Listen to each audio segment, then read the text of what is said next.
बिस्मिल्लाहिर्रहमानिर्रहीम। दोस्तों और साथियों, मैं हूं शहजाद चौधरी मारगला न्यूज़ के साथ। उम्मीद है आप बखैर होंगे, खुश खुर्रम होंगे। आज हम डिस्कस करेंगे ये जो जजेस का केस है जो सुप्रीम कोर्ट में जिसकी हेयरिंग हो रही है आजकल, ये बजाय सिमटने के आप फैलता जा रहा है।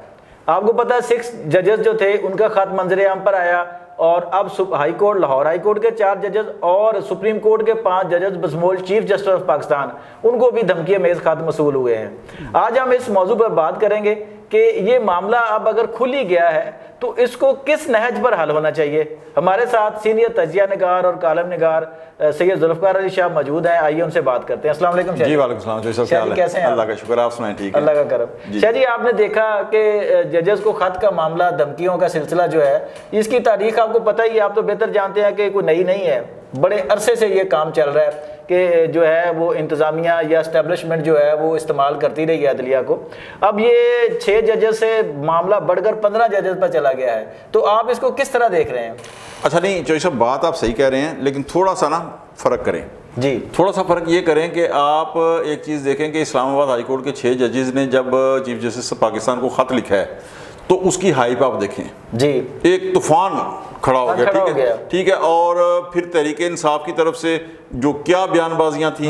अच्छा, 6 के 6 जजेस जो है वो चले गए चीफ जस्टिस साहब के पास, उन्होंने मुलाकात उससे की। फिर वज़ीर आज़म साहब को चीफ जस्टिस बुलाते हैं, वो प्राइम मिनिस्टर साहब जाते हैं। फिर एक जो साबिक चीफ जस्टिस साहब हैं सदक हुसैन जिलानी साहब, उनकी सरबराही में एक कमीशन बनता है इंक्वायरी के, आप इंक्वायरी करें, वो इनकार कर देते हैं।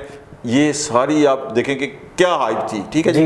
अच्छा, मैंने कहा ना दोनों मामलों को थोड़ा सा अलग करें। अच्छा, उसके बाद क्या होता है कि लाहौर हाई कोर्ट के 4 जजेस को धमकी में खत मिलते हैं जिसके अंदर वो पाउडर है, जहरीला जो भी है। अच्छा, साथ ही साथ क्या होता है इस्लामाबाद के 8 के 8 जजेस को इंक्लूडिंग ज़ाहिर है कि चीफ जस्टिस वो धमकी में खत मिलते हैं जिसमें वो भी पाउडर होता है।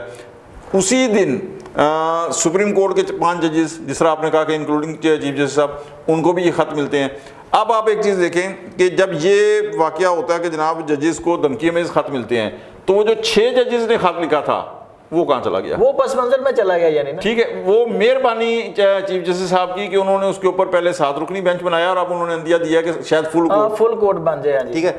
अच्छा, लेकिन उन्होंने एक हेयरिंग करके तो 29 अप्रैल तक वो मुलतवी कर दी। ठीक है। तो वो तो 29 अप्रैल तक वो पंजाबी में हमारे इलाके में कहते थे जा कुड़िए रावी, कौन आवी तो कौन जावी, क्योंकि वो सभा साइड गया ना, तो उन्होंने कहा रावी पर उस जमाने में बड़ा। तो अब 29 अप्रैल यानी अब समझे कि 15-20 दिन बाद की चली जाएगी। उस दौरान में मजीद क्या वाक़यात होते हैं जो हाइप पकड़ते हैं, क्योंकि ज़ाहिर है कि ईद के बाद और मजीद वाक़यात होंगे। तो ये एक चीज़ तो है कि वो जो 6 जजेस वाले खत का मामला है ना, बिल्कुल उसकी हेयरिंग होगी। ज़ाहिर है कि एक टाइम उसको मंतकी इंजाम तक पहुंचाना है। ठीक है, उसके ऊपर कमीशन भी बनेगा, फुल कोर्ट जो हेयरिंग होगी वो भी होगा, सारा कुछ होगा। लेकिन हाल की घड़ी तक वो पस मंजर में चला गया। जी, आप बताएं पहले। अच्छा शाह जी, मैंने ये पूछना है कि देखें, अब मिसाल के तौर पे जैसे पंजाबी में आपने कहा ना कि रावी वाला, तो मैं कहता हूँ पंजाबी जी में मिसाल देने भी कट्टा खुल गया।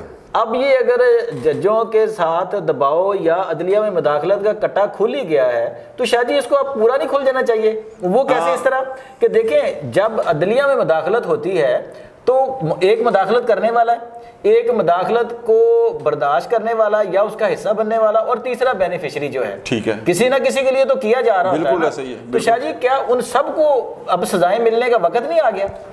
सिर्फ एस्टेब्लिशमेंट क्यों ही आप बुरा भला कह रहे हैं, जो बाकी बेनिफिशियरी है वो क्यों नहीं आ रहे उसमें? तो साहब, आपने इंतहाई अहम बात की है, इसलिए कि मुझे एक चीज़ बताएं कि जस्टिस मुनीर ने क्या बगैर मुदाखलत के मौलवी तमीज़ुद्दीन के खिलाफ फैसला दे दिया था। ठीक है।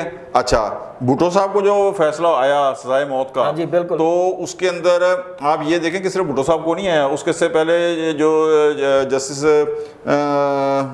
मैं अपना नाम उनका ज़हन में नहीं आ रहा, लाहौर हाई कोर्ट ने इन्होंने ज़मानत दी थी भुट्टो साहब को।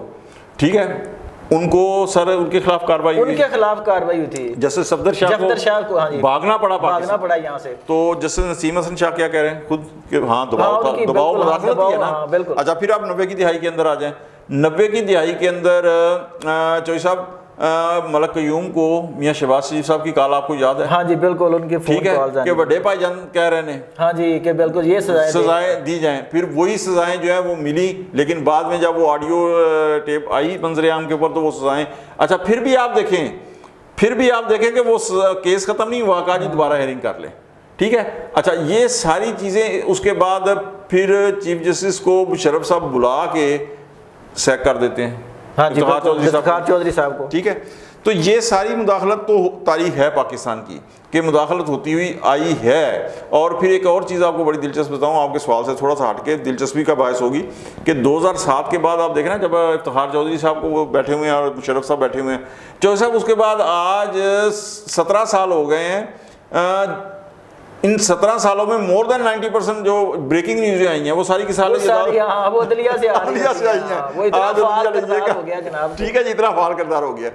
अब आप आ जाएं, जो आपने सवाल किया कि जी जो कुछ भी अदलिया से करवाया जाता है वो किसी ना किसी के लिए तो बेनिफिट होता है, बिल्कुल बिल्कुल, ठीक है। मैं आपको उसकी एक और मिसाल देता हूँ, 90 के अंदर 58(2)B से मोहतरम बेनज़ीर भुट्टो की गवर्नमेंट गिराई गई, अच्छा कहा कि बिल्कुल ठीक है भाई, कहीं से तो आया ना, फैसला किसी के हक में, किसी के हक में आया ना, एक दूसरा बंदा वज़ीर आज़म बना जी उसकी, ठीक है। 93 के अंदर उसी तरीके से गवर्नमेंट उसी 58(2)B की वार से उसी सदर इसहाक खान ने हाँ जी असेंबली तोड़ी, अच्छा, लेकिन नसीम हसन शाह चीफ जस्टिस साहब थे, उनकी सरबराही के अंदर वो बहाल कर दी गई, अच्छा वो भी क्या हुआ, किसी को तो बेनिफिट मिला, ठीक है। बिल्कुल आप सही कह रहे हैं कि सिर्फ स्टैब्लिशमेंट को अगर हम मुर्द इल्ज़ाम ठहराते रहेंगे बात नहीं बनेगी, इसलिए कि स्टैब्लिशमेंट जो है जब कोई काम कर रही होती है तो उसका कोई ना कोई बेनिफिशियरी होता है बिल्कुल सर, और किसी ना किसी को जो है वो पीछे धकेला जाता है, ठीक है। यही वजह है कि ये जो लाडला सिस्टम है ना चौधरी साहब, ये खत्म होना चाहिए। अवाम को यकीन करें कि अवाम को आप फैसला करने दें, कब कोई ज़रूरत नहीं है कि बंद कमरों के अंदर आप फैसला करें। अवाम ने जब भी फैसला किया है सर वो दुरुस्त फैसला किया है। मैं आपको एक और मिसाल देता हूँ, अगर स्टैब्लिशमेंट की मर्जी के या बंद कमरों के फैसलों के ऊपर फैसले होने लगे और अवाम के फैसलों को रद्द कर दें तो चौधरी साहब पाकिस्तान का क़याम अमल में ना आता। हाँ नहीं आता सर, बिल्कुल सर, पाकिस्तान का क़याम अमल में ना आता। और फिर आप ये देखें कि बलूचिस्तान के अंदर यही चीफ जस्टिस पाकिस्तान है काजी फाजिल ईसा साहब, इनके वालिद काजी ईसा साहब जो थे वो मुस्लिम लीग बलूचिस्तान के सदर थे बिल्कुल। उनकी वजह से जो है मुख्तलिफ कबाइल ने पाकिस्तान के हक में वोट दिए थे। और आज जब प्रोपोगंडा किया जाता है तो अल्लाह माफ़ करे पता नहीं किस तरीका का नेगेटिव किया जाता है, तो अवाम को फैसला करने दें। ये जो किसी के हक में फैसले करवाए जाते हैं, और अब तो बदनामी इस कदर ज़्यादा हो चुकी है कि चौधरी साहब झूठ की जो हद है, यानी इस्टेब्लिशमेंट करती एक स्टेप है और उसके जिम्मे 10 स्टेप लग जाते हैं, जो नहीं भी हैं वो भी गुनाह उसके जिम्मे लग जाते हैं। और फिर होता क्या है, होता यह है कि दूसरों के गुनाह इस्टेब्लिशमेंट अपने साथ ले रही है और इसका कोई फ़ायदा नहीं है, इसलिए कि आप की जो सियासी क़यादत है वो भी मुहब्बे वतन है जी।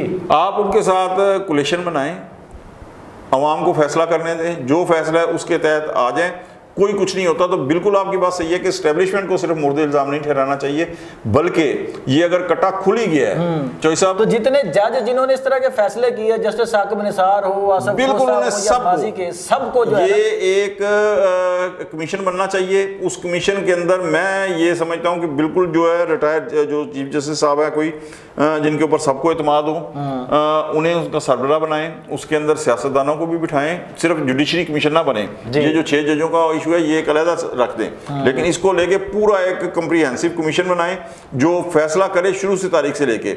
सर जिनकी डेथ भी हो चुकी है ना, उन्हें भी पेनल्टी उनको भी पेनल्टी डालें, उनको भी सेंटेंस के भाईजान इन्होंने भी मुदाखलत की थी और ये यूं हुआ था और ये हुआ था, वो भी सजा दे, ताकि इंग्लैंड के अंदर क्या हुआ था, बंद हो सके। इंग्लैंड के अंदर क्या हुआ था, मरे हुओं को भी सजा दी, तभी तो रास्ता बंद हुआ। बिल्कुल इतलाक है जो हमारे देखने वाले हैं कि आज भी बादशाह के पास इख्तियारात हैं सर, लेकिन वो इस्तेमाल नहीं करता। ये नहीं कि किसी के पास 58(2)B आ गई है तो उन्हें जनाब कुल्हाड़ा फाड़ लिया। हाँ, बिल्कुल इस तरह नहीं। तो बिल्कुल उन्हें जो जिम्मेदार है, जिन्होंने बेनिफिट उठाया, जो एंड यूजर सियासतदानी होता है सर, उसे भी कटारे में लाया जाए, ताकि ये सर लाडला सिस्टम अगर खत्म हो जाए सर, इसने पाकिस्तान की बुनियादें जो है ना खुदा की कसम हिला के रख दी हैं कि जनाब अवाम किसी को चाहते हैं, लेके आप किसी को आ जाते हैं, और यही मायूसी की जो अवाम के अंदर लहर है ना सर, वो भी इसी वजह से है। तो दोस्तों और साथियों, आपने जुल्फ़िकार अली शाह साहब की राय सुनी कि ये मुल्क जो है ये अवाम की कुव्वत से बना था, अवाम के वोट से बना था, अवाम की ताकत से बना था। अगर इस मुल्क ने आगे चलना है तब भी ये अवाम की आरा और उसकी वोट से आगे चलेगा, ना कि बंद कमरों में बैठकर किए गए फैसलों से।